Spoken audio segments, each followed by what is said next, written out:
ইয়াতে মই নীলা মিক্স পাটৰ মেখেলাখনত ৰঙা মই এপ্লিক কৰিছোঁ বাটাৰফ্লাই ডিজাইন। আৰু বাটাৰফ্লাই ডিজাইনটো মই কেনেকৈ খুব কম সময়ৰ ভিতৰত কৰিলোঁ আপোনালোকক মই দেখুৱাই আছোঁ। ইয়াৰে কিন্তু লং ভিডিঅ'টো আপোনালোকে মোৰ ইউটিউব চেনেলতে পাব। এয়া চাওকচোন, মই খুব কম সময়ৰ ভিতৰত 3D আউটলাইনাৰ ব্যৱহাৰ কৰি জিগজাগ ডিজাইন আৰু এয়া গ্লিটাৰ ব্যৱহাৰ কৰিছোঁ। কম সময়ৰ ভিতৰত এটা সহজ পদ্ধতি আৰু এনেকৈ আমি বিভিন্ন ধৰণৰ কাপোৰত ডিজাইন কৰিব পাৰোঁ।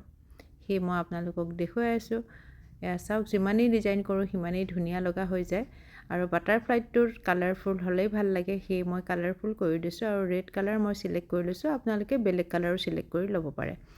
এয়া চাওকচোন, এতিয়া মই ছাইডখিনিত আৰু বেছি ধুনীয়াকৈ সজাই দিলোঁ। আৰু এনেকৈ দিয়াৰ কাৰণে আৰু বেছি ধুনীয়া লগা হ'ল বাটাৰফ্লাইটো।